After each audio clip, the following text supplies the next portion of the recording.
we've seen in numbers just continue to increase is when tenants are struggling with addiction, right? Whether that's drug, alcohol related, substance abuse, and it's just increasing throughout.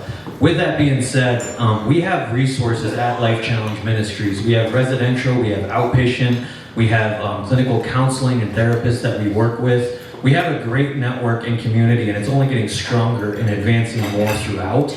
And again, it's literally off of DuPont Street, which is in the heart of Flint where we're at. Been there for 20 years, and I feel like we're one of the best kept secrets in the town, which is kind of mind-boggling to me.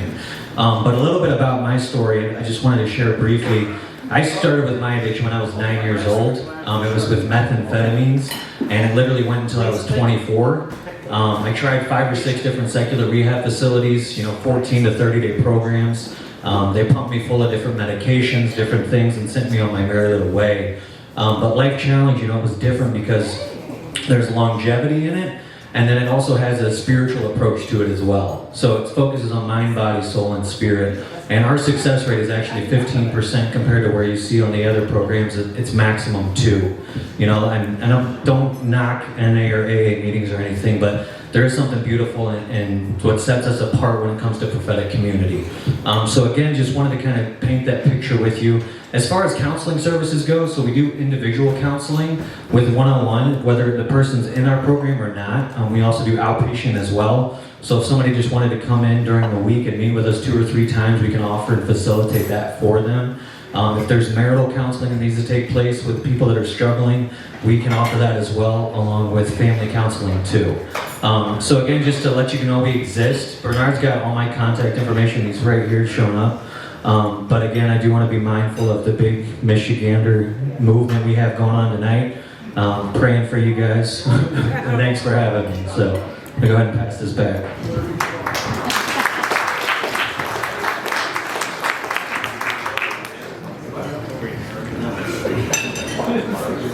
Hey, good evening. Good evening. Man, I'm glad we're getting it ripping and running tonight because it's game time. No, it's legit. So, hey, it's like that. So here's what we're doing. I'm thankful that we were able to have Ryan come in today. We'll provide more information. Good to see you there. We'll provide some more information. I know he gave you a quick overview, but I'm gonna just say this. We've had the privilege of working with Life Challenge for probably 7 years now. And the work that's done there is awesome, it's authentic, it's real support. I'm very candid with people. Man, it's nice to sit in certain rooms and act like, yep, I got it all together. Didn't always had it all together. And the reality is, most of us, either directly or indirectly, our lives have been impacted by somebody who's been struggling with addiction in some way, shape, or form. And so, I got family members. I love them, but I know how to deal with them. I'm not leaving no money around you. I know what certain habits tend towards, but you're still my uncle, so I gotta balance that. And so I'll say this, some of our residents in our houses, call it what we want it or not, I know that, trust me, I'm like, look, just pay my rent. I almost don't care what else you do in your house, just don't tear it up and paint it. But the reality is people do struggle. People do have challenges. And sometimes you can only tell somebody do better for so long without giving them resources to help them to think, process, and navigate things better. And that's a lot of what Life Challenge offers. I think that as time evolves, we're going to provide more resources to you all because it's a different era now. And I think most of us do what we can to keep our tenants as long as we can. And in some cases, the best thing we can do, yes, is to care for them and know where to get the resources to help them care for themselves and be an advocate and not just, I'm going to just stand and watch you struggle. What's going on, Kevin? Hey. Yes, sir. You got a question or comment? Oh, you need Kevin. All right. Any other questions or comments regarding Teen Challenge, Life Challenge? The terms are used interchangeably. They're located at DuPont and Flushing, so right across from the park that's over by Kettering. So you shoot up DuPont Street, there's a frat house on the corner. There's another frat house on the corner. And then there's Life Challenge. And so they're right there. Now, any questions on that? I hope that resonates, and I'm going to say this. I just know, because it's human nature, there's people in here, regardless of your tenants, there's someone that you know it's a family member, it's someone that you know, that this helps take a burden off of your shoulders because someone that you know can get the help that they need and you can rest assured that they're going to be in a better place. Yes. How does this get paid for?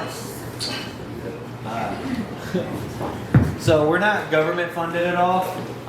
We have a one-time fee. It's $1,200 for the entire year. But I understand a lot of addicts that are going through a tough season in their life don't have two nickels to rub together. I'll take somebody off the street with, as long as they're committed and serious about wanting help. And that's a very gray area. I sit down with them, I do the interview, and I have a face-to-face conversation with said individual. But typically somebody's willing to come forward. And again, that's $1,200 for the entire year. That's not going to cover you 1 month out in the world, for utilities, rent, food, whole year. It's mind-boggling. It's a good question. Anybody else? Yeah. Do you deal with people that don't want the help? We do from time to time, but honestly they do, within 30 days they'll dwindle themselves out. And people will come for their families, but it just doesn't work out. It's bad for the environment, it's bad for the culture. Other people that are there to actually take it seriously. And then at the end of the day, they'll end up either discharging themselves or trying to sneak some substance in or do something not wise that'll get them, we'll find them other places to go. Another one? What kinds of circumstances bring them in to see you? Anything under the sun you can think of. As far as mainly with addiction use, but anybody who's going through a tough patch in life too. We deal with people that have mental health issues going on, people that are struggling with depression, anxiety, just a rough patch in life. I'd say 90% of people we deal with have a severe substance abuse disorder or of some substance abuse, but other people it's just life's been tough on them and they want to try something new. You got a phone number? I do, yeah. So our main landline, it's 810-424-9039, and my direct extension is on right now. Any other questions? Thank you, Ryan. These individuals are dealt with dignity, kindness, and tough love. And a level of self-accountability that's going to be required for them to experience change. And so, with that being said, that information can be provided for you via email and in future correspondence with you guys. You'll have access. If you get the number or didn't write it down or didn't register today, you can always call the office and get it. And with that being said, where's Ed?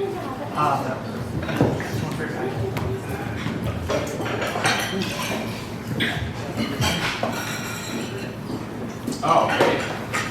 It's one thing to say that someone sells cabinets. It's another thing to bring a sample that you can see right here. Look at that soft closed door. You want to see it again? Want to see that soft closed drawer?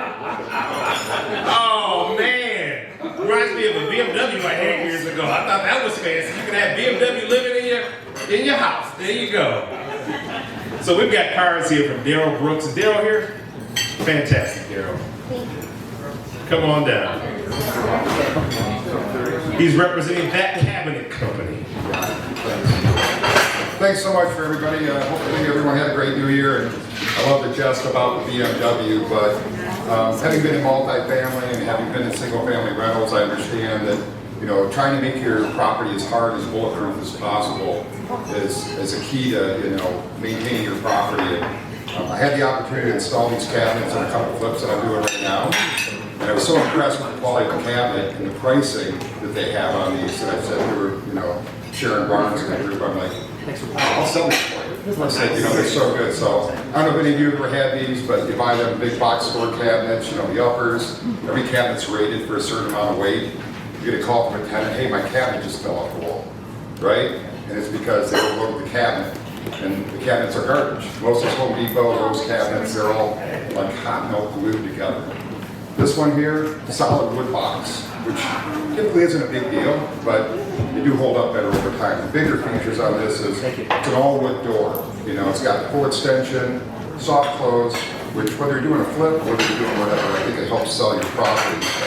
Buy and hold, again, it's just so much more bulletproof, and at the price point they're at, you're comparable to what you're going to be paying at a big box store. These cabinets, they do free design, so you bring your measurement, send your prints in, go ahead and design the whole thing, lay it out for you. Cabinets, 7 to 10 days from the time you order. So you get them real quick. And I'd like you to really check them out. But, you got wood rails. I've been a lifelong carpenter. You don't see this in a big box store. There's a wood mounting rail here. So when you're a carpenter, you're handyman, whoever installs these cabinets, they're secured into the wall. Again, the full under-mounted door glides. One of the other things, it's a full shelf in the cabinet, as opposed to, these half shelves and stuff like that. So again, I think the cabinet just holds up better over time. One other option they have, like Home Depot, you're going to get white, maybe gray, right? They have 6 different color options. So if you're doing a flip, allows you to, put your flare together and maybe, work with an interior designer, or maybe you're the interior designer. But I feel it's important to kind of give back to people. I've been blessed to have people share their knowledge with me. And when I saw this cabinet, I thought it was a no-brainer to present to these different meetups that I'm part of. And they're working on special pricing for people that I present this to at the meetups. I don't have it as of yet. I was hoping to have it tonight, but we'll have it there, and I can get it out to people. I think Ed passed out my cards. There's flyers up here if you want to grab one. I do have a question. Do they come put together? Yes, they do. Okay. Yeah, they're fully put together, and these aren't just, even the box itself is joined together. It's not nailed, screwed together. It's a dovetail joint that holds this entire box together. This is a new product line that they just started working with. What's the lead time? 7 to 10 days. Where are they coming out of? Dexter, Michigan. What's the lead time? 7 to 10 days. Oh, 7 to 10 days, sorry. Yeah. Oh, sorry, what's the delivery fee? Say again? Delivery fee. No delivery fee. It's all including the price of the cabinets. And they'll put them in the house for you. They're going to take them up to the second floor, but they'll put them in the house for you as far as that goes. And one of the other things for the people that are environmentally conscious, so the packaging that comes in here, how much stuff you throw away in the dumpster with cabinets when you're unboxing them and everything, They take the pack, because these get shipped to them in a flat pack. They have 13 people there that assemble these cabinets. That's their quality control people. But they repurpose that packaging and they send it back out with that. So it's a lot less stuff going in your dumpster, So if you're, like I say, you're environmentally minded in that, not only that, it's a cost thing, right? You don't have all these big boxes. Everything you're pulling off this cabinet is totally flat. It's lays flat in the dumpster, doesn't take up a bunch of room. Yes, sir. You said you deliver. Yep. Do you also install? I'm working on that right now. Okay. So I'm working on doing a deal where someone will come in and install them for you. So if you had to guess, is this, so like you have I know you're working on special pricing, but as of pricing today, compared to like in stock, the cheap foil covered Depot white shaker cupboard with shelves that are this thick, what's the 20% more? Not even, I would say it's probably less than 5%, probably 5% of that. Okay. And again, I think once you put the special pricing together, I think we're going to be pretty close to being what you can get it for at Home Depot or Lowe's. I don't know if anybody's bought cabinets from Menards. Their cabinets, they got some great features and things like that, but it's really tough because just the way their cabinets go together and all these end panels that you have to add into it, it really adds up in the cost.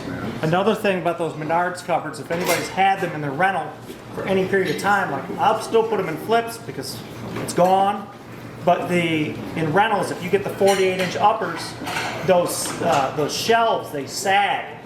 So you'll go there after the tenant's been there a year, and next thing you know, the shelf that holds the plates looks like a bowl or a half pipe. Yep. So that's the first thing I looked at in that cupboard. The shelf in that one's this thick. It's not 3/8 of an inch Yep, thick. 3/4 of an inch thick, yep.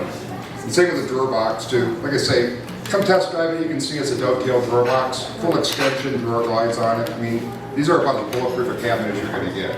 And obviously, on turns, if you gotta go in and, replace doors, drawers. I mean, drawers take the beating, right, from everybody. They overload them, they're cheap. When you look at these drawer glides compared to the Home Depot one, I was hoping to bring a cabinet, I just didn't have time to grab it up today. But you got those silly little white little rails, these side mounts and these little wheelies on them. Look at the hardware on this. This is gonna hold up over time. So. Okay, so at the bottom, it's a door as well. Yeah. You custom make them as far as we want to slide out, Lazy Susan or something? They have options where you can purchase slide outs and stuff, like on your flips. If you're doing a flip and you want to add some like trash pull out or something like that. One of the things I found that, on some of those flip houses is, people think of 9-inch cabinet, but my wife loves her 9-inch cabinet in the house. Puts all her baking pans and all that kind of stuff in there. So again, come check them out. I mean, it's really good, solid cab. I wouldn't be putting it out there if it weren't. Yes, sir. How much is that piece right there? I'll have to get back with you and look and see. You know, like I said, she's working on special pricing just for the folks that I'm presenting this to at a meetup, you know. But 60. what's that? 60. That's a 12-inch piece Anybody right else? there. This is a 12-inch, yes, sir, 12-inch. So test drive it around, kick it around, look at it, whatever you want to do. I don't think you can really hurt it too much, and if you do, I can get another one. So, anyways, Happy New Year to everybody. Looking forward to a big year. Thanks.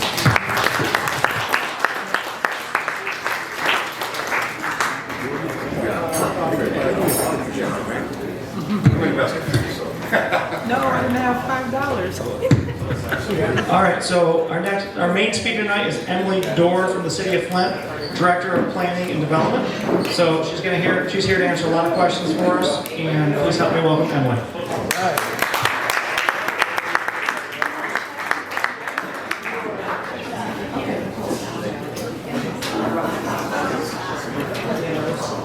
I heard 50, I heard 80.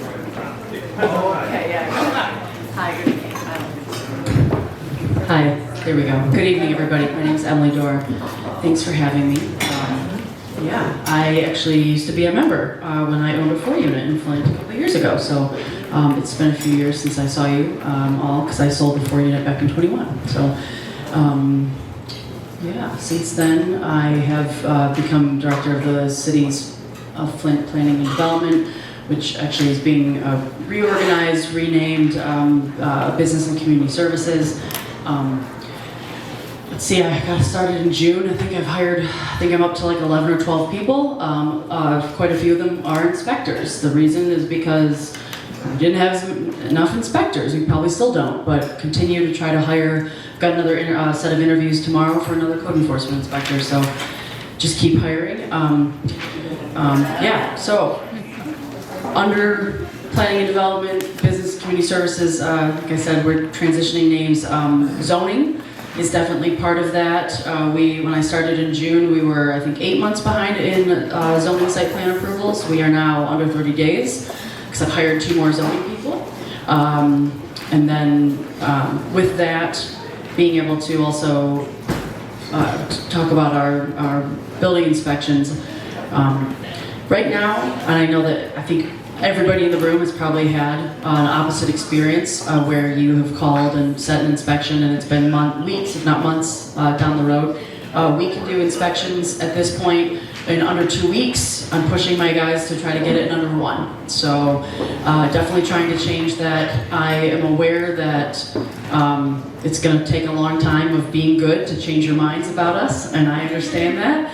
I definitely understand, but that's how we're going to change you, is to actually prove it by our actions. One of the things that has come up recently is our rental inspection program, so I figure I'll just cut right to it. I am aware that for a number of years there was no rental inspection program, and now in 2020 or 2021 there was a new updated rental ordinance passed by council. Slowly started having the rental inspection program being moved forward. However, only recently really has it gotten attention, because at this point our city customer service, which is ran by our treasurer, we've had this very high level of tenants who have water in their name who don't pay the bills, and then we never get paid. And so that is a problem. And so anyway, in short, the thought was, we have a rental inspection program, so then if a tenant is going to put the water in their name, we better actually then use the inspection program and make sure that it is actually passed as an actual licensed rental. And then if you don't want to go through a rental inspection, if that is your choice, that's fine. You just have to keep the water in your name as the property owner. And that is something that was decided, I'm going to say, sometime in October, I believe. Went into effect, I think, on November 1st. And we've had some pushback about it. Pushback number 1 is, well, we can't get a rental inspection fast enough. So like I said, I've hired, I think, 2, and I'm almost on my 3rd rental inspector being added in the last month. We've also had questions about what do you do if the water isn't on currently? Your water's turned off because you don't have someone living there. In order to get a rental inspection, you have to turn your water on. So that means you do have to put it in your name. That is true. And then pass the rental inspection, and then the tenant can put it in their name. We've had some pushback about that. One of the things that we've really been pushing for improvement is that the water's in your name, you pass the rental inspection, then it's a seamless transition into your tenant's name. None of this whole get shut off and then have to turn it back on to switch it into their name. That's crap. So that's something on our end that we are pushing on the water side to improve. And then finally, the last thing I wanted to mention, just come right out and say is, and then if at any point, when you do have your rental inspection, we're not going to bother you every year. We're not even going to bother you every other year. It's every 3 years. It doesn't matter who you move in and out. So it is a 3-year rental license. It is a one-time rental registration fee, and then the rental inspection is what's required every 3 years. And that fee is paid just one time per owner. So if you sell it, then they'd have to do a new fee. But so that's and then that does get you 2 inspections. So if you pay for the rental inspection, the first time it doesn't pass because there's one thing that they find, you get another one and you don't have to pay again. If it takes a 3rd inspection, there is a fee, a $75 fee. The inspection is prorated for multifamily, so we're not going to make you pay $250 or $225 per house. If you have a duplex, it's $300 total, and then it scales up. And so if you have 4-unit or 6-unit or 8-unit, it is a lesser fee, so long as we can do the inspections in kind of all together. But that's in our fee schedule. And then, yeah, I think that was what I wanted to make sure I came out and said, because I figured there's going to be plenty of questions. Or firing squad, come at me, I'm here. I appreciate you. I have tenants who filled out that legal document saying they didn't want their house inspected, they didn't want nobody in there. At first it was COVID, so I had to respect that because that was a legal document. Mm-hmm. Okay, now, these houses to be inspected. What do? City of Flint inspection, we're not going there because they signed that legal document. And I showed them the paper that I just will not allow inspection to be done at my rental house. They're living in my rental house, but they're living in. So they live in your rental house. Right, So they've leased with you. right. And when they signed your lease, then you had to either let them keep the water in your name or they get the inspection. No, the water's in their name, period. Oh, well then what's the question? The question is that legal, the legal binding form that they signed, that they do not want their. I'm not an attorney. I'm definitely not an attorney. I will That's say what I'm that. going through right now. But if, I mean, Inspection. I guess I'm confused. Who's making you get an inspection right now? Well. I mean, I appreciate you wanting to get the inspection, but if it's Three already, of my houses are not inspected, okay? And at that time, the house didn't, I guess they were in court, I guess, that didn't need to be inspected now, for some reason. well, we have a rental inspection program now. We did not a few years ago. Okay, right. You don't have to do it. We want you to do it because I think the inspections help increase life safety, but you only have to get the inspection if you want the water in your tenant's name.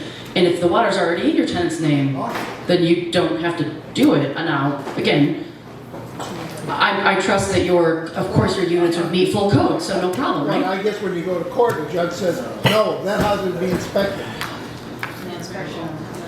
I guess what's it going to court for? Are you talking about an eviction? Well, how come, Mr. Vasquez, how come that house isn't inspected?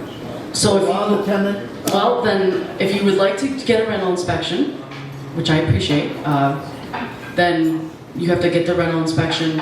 And if they're saying that they're not allowed to enter the house, so that you'd have to talk to an eviction attorney about if that's a legal document. And All right. I don't know that I can.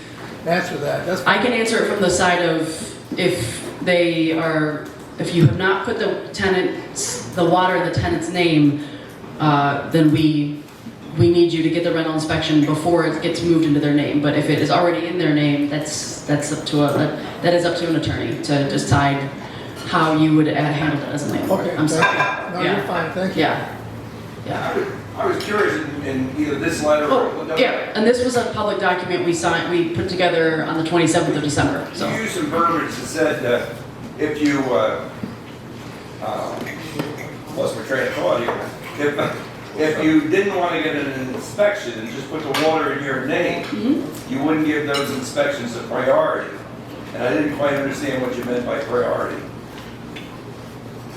It means that we legally could force every single rental in the entire city to comply, but that's not going to happen. Just full disclosure. I mean, I'm not one who minces words. So we are not going to make you get a rental inspection at this point Let me ask you a question. because that's not. Is what you meant to say, if you put the water in your name, we won't inspect your house? Is that what you meant to say? It means that if you want to keep the water in your name as the property owner and not get a rental inspection, we are not going to come and issue you a fine for not having a rental inspection. Now, it does sound like maybe you might have an issue with evicting a tenant, but that's not the question you're asking me. So, yes. Yeah. Now, you just said, if the tenant has that signed document, like we Yep. just asked you about, we still get bills from the city telling us that we have to pay $225 to get the inspection. Now, what is right? Oh, we send letters out encouraging all landlords in the city to get a rental inspection, but we aren't going to come and fine you. But no, I mean, of course I'm going to send you things about a rental inspection. It's the city of Flint. Every municipality is going to try to uphold its rental inspection ordinance, but we aren't going to come and fine you or put a fine on your taxes or put a lien if you don't license your rental. Now, again, I'm learning again from this gentleman over here. You might have an issue, but what's up, Metcalf? Hi. We're both out of. Normally, he and I are together at City Council. We both got out of it tonight. It's a doozy, I heard. Quick question. Hey, you said that you're worried about the tenants having provider name on the bills. That's a city problem because the city should turn the water on. Yes. Go ahead and still pay. I got tenants with $2,000-$3,000 water bills. Whose fault is that? Yeah. City attorney. Myself, I don't mind getting inspections. I've had hundreds of inspections of the road houses, okay? All my houses at one time were inspected, all my storage street houses inspected. City of Flint, the last 5 inspections I did, they want me to hold permits. Say that again. One more time. Full permits, Right. yeah, permits on things that have been in that house for years. Yeah.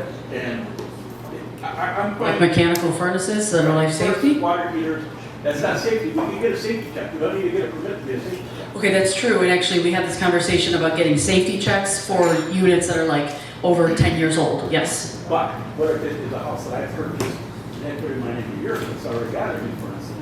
They want me to go pull a permit on something that's fine and dandy.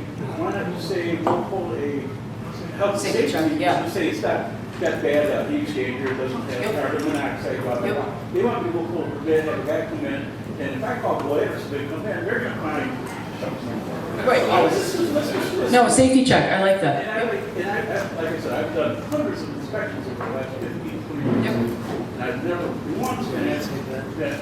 And now, everyone wants to get inspected, and I'm 100% for inspections. I don't mind spending $560 to get house inspected. And I don't mind fixing something because it's good for me, so I don't get sued. It's great, fine, I get it. But I think the city of Flint is using this as a way to go back and pull permits. Okay? So now they reassess the value of that house.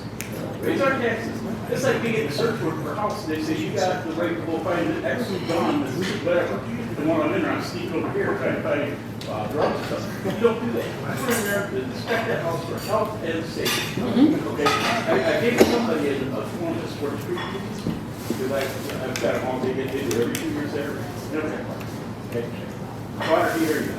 I bet your taxes are much higher in Swartz Creek, actually. You know what? I will pay higher taxes, but I'll get services. Okay. If it's Swartz Creek, if you call a police officer, they're gonna come to your house. The city of Flint, if you call a police officer, you might see him in a couple days. Says the police officer. I love this. I love No, thank you for everything you're saying. I think it's been weeks. I'm just saying, it might not happen.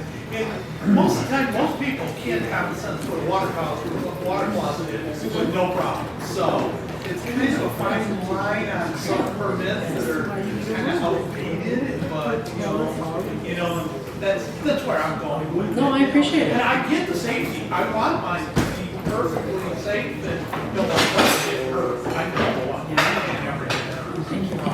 We've got, hi.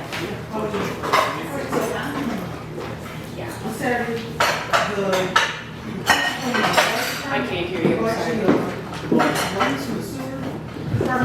just can't hear. I just. Would you?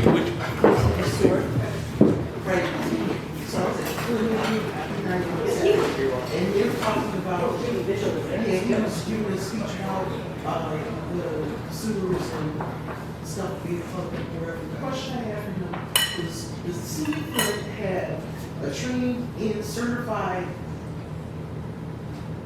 project management professional who digitally keeps track of these things pertaining to the properties? Is there somebody who's doing, that analysis about, keeping track of the things that are happening with the structures? Is there somebody doing that? So, At the city? yeah. Because it just, everything seems kind of piecemeal to me. Oh, it's definitely piecemeal. I hate to say that. We are trying to improve it. BSA is the platform that each of the departments use, but each department uses it a different way, and it's very frustrating.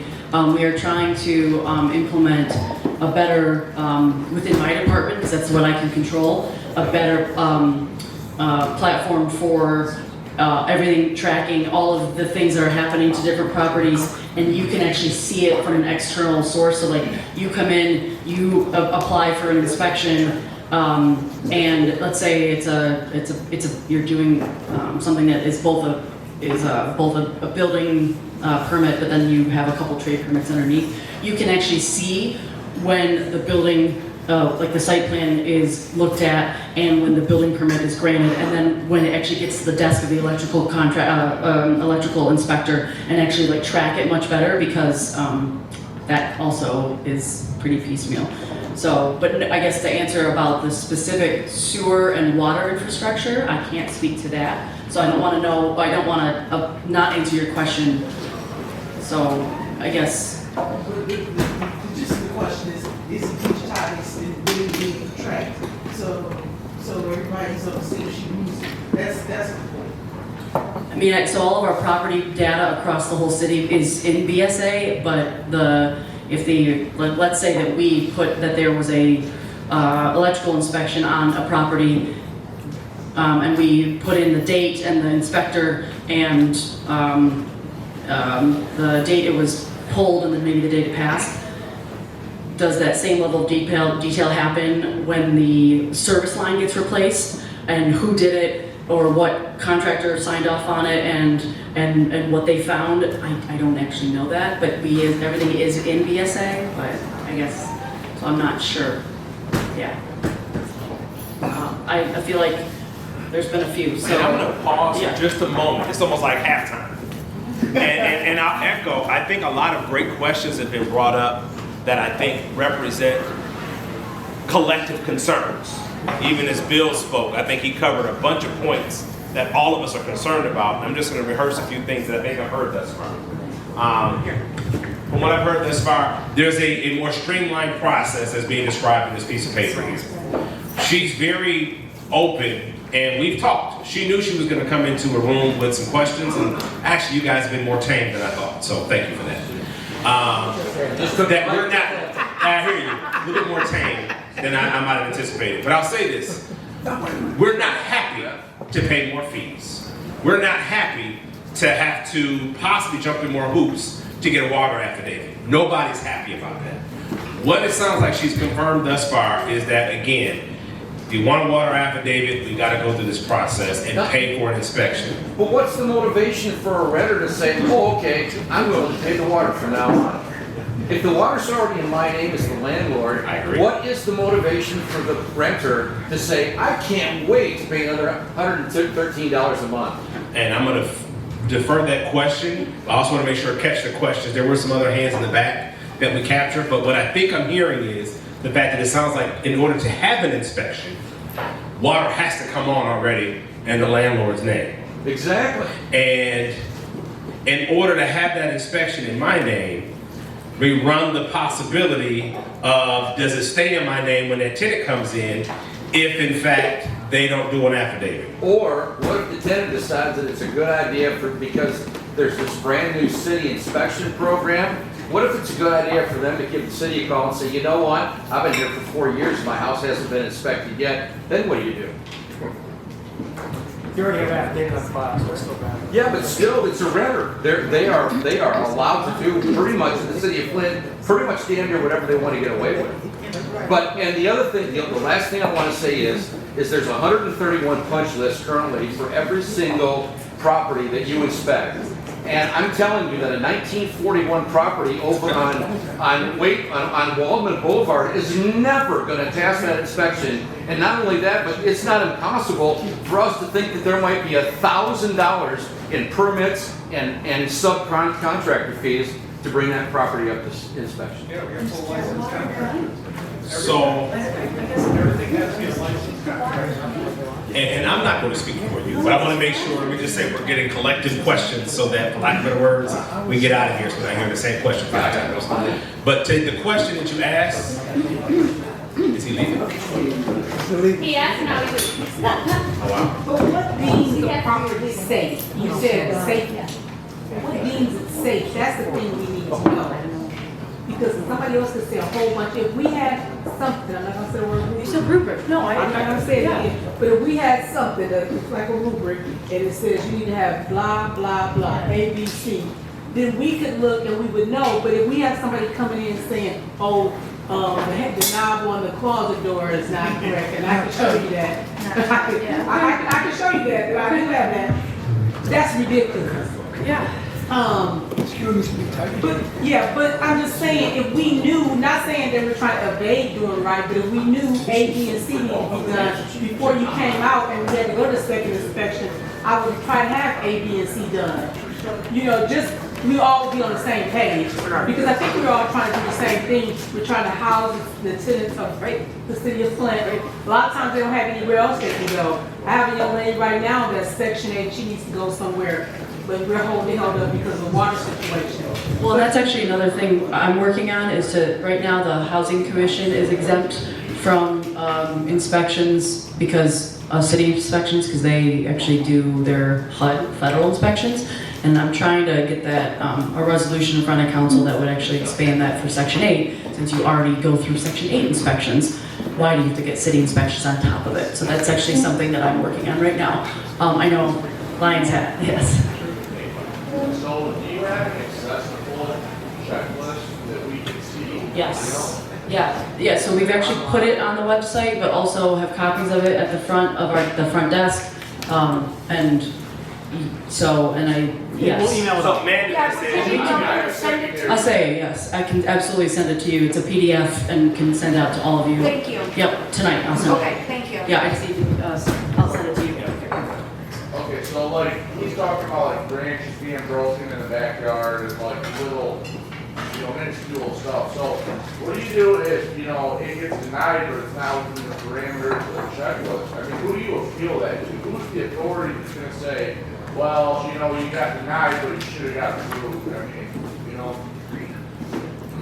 I mean, There's a building board of appeals if you would like to formally appeal it, and that is anytime you want to appeal the decision of a city inspector, and that is 5 or 6 city residents who are either architects or builders or developers who know the business, then they volunteer to be on the building board of appeals, and but that's a formal thing. You have to pay for that. So what I normally say is, if you have a problem, let's know. And I want you to be able to come and just talk to us about it. And so I guess I would say, tell me what your problem is, Now, I will say, you threaten any of my inspectors, I will literally block your phone number. So don't threaten them. And I've had to sadly do that to a few people who have threatened some of my inspectors, which sucks. But no, I mean, I would love to know what is the problem that that your inspection is being failed for, and let's make sure it's not unreasonable, because I appreciate that you all are housing people in Flint. I think I want to make sure, I should have probably started by saying that. Thank you for what you do. So, Daryl. So thankless job. You make money, or else you get out of it. But so it's not totally thankless. But anyway, yeah, Daryl. I don't know how many people actually know Emily. I know her pretty well. And I think this is probably one of the smartest moves the city of Flint has made ever. And hired her, bringing her into this position. I used to call her Emily Doer because she gets shit done flat out. I mean, and she, I think, has an open mind, is willing to listen and do something that's reasonable. But you gotta give her an opportunity, you gotta give her a chance. That she hasn't been in there that long. And I do know her, and I know what she's capable of. She has an absolute foot in the hole on her. And she will get it straightened out. I think she's well worth. So this is yours. But safety check and rubric are definitely the takeaways, plus the minuscule things. Like I said, I think we should just be able to figure that out, and then the expansion of if you get the Section 8 inspection and pass that, then how do we expand that to where you are exempt from a city inspection? So that's something, like I said, and I could put that in front of council, but I've started meeting with council members to actually talk to them about that, so I can pass. So If you'll accept the Section 8 inspection, and you'll accept a HUD inspection, why can't I provide you with an inspection, a civilly credentialed man who inspects how houses? about a woman, a similarly credentialed woman? Sorry, that was easy. That was an easy one. Not very funny, sorry. Why can't I have my own inspector go out and I'll give you the results? That's not how the rules work. I don't know what to tell you. Or better HUD, or better Section 8, or just better citizens. Government entities inspectors are treated differently than private inspectors. Emily, for $225, I can get an inspection, a real inspection, where they go into the attic, they go into the crawl space, they know what they're doing with the furnace. They do all these things. For $225, I'm not getting a real inspection. Why can't I provide you with a real inspection? There are a lot of certified building inspectors out there who will do my houses for far less than $225, especially if I'm giving them more than I don't have a good I paid answer. the guy $100 a unit to inspect trailers and Benton's. I mean, I know. In the city of Durant, $75 for an inspection. I don't understand how it's $225 here. Sure, go ahead. I'm gonna leave pretty quick here, so. Yeah, because no, this is derailing. At some point, nitpicking about numbers is very different than like improving a process. I'm here to improve a process. So. Why are the prices so high? Prices have not increased since I was hired as director. So if you want to ask why were prices high before I became director, I can look into it. Yeah, the building inspector isn't being paid. I mean, he gets paid an hourly rate. It's not $225. It's not $225 for him to step into the building. He gets paid a certain amount. So here's what I'm going to pause and say is this. So much. This question is legit. This question is legit because, and I'll say this, and I've shared this with others, and we've talked about this. I've been in this business since '06, and there's been seasons where it's just been like, our places don't get inspected. We didn't set that up to not get inspected, but they did. But now that's being imposed, and a lot of our struggles comes with, A, you're charging us more, and we've been doing this for a while, so why are you bringing something brand new to us? And then number two, man, you're gonna inspect a place and bring all these other standards that weren't there before, that now I've gotta jump through a higher hoop, a higher bar, etc. I appreciate Emily coming in today. I'm gonna say this. I think the football game adds a little pressure, and she may be available. What I think is gonna end up happening is this entails more topics that can be covered in one session. I do. I think some of the fundamentals we've gotten thus far, I think a win is whatever this safety check is, as opposed to having to pull a permit. I think that's a massive win for all of us. So I think to whatever extent, if they do come to an inspection, as you said, this furnace was already here, why am I pulling a permit? And then everybody knows no licensed HVAC person wants to come in and now be responsible for something that somebody else put in. Nobody wants to do that unless at extreme cost. And so I would say a win out of this conversation, this is going to happen over time. This is government. This is government.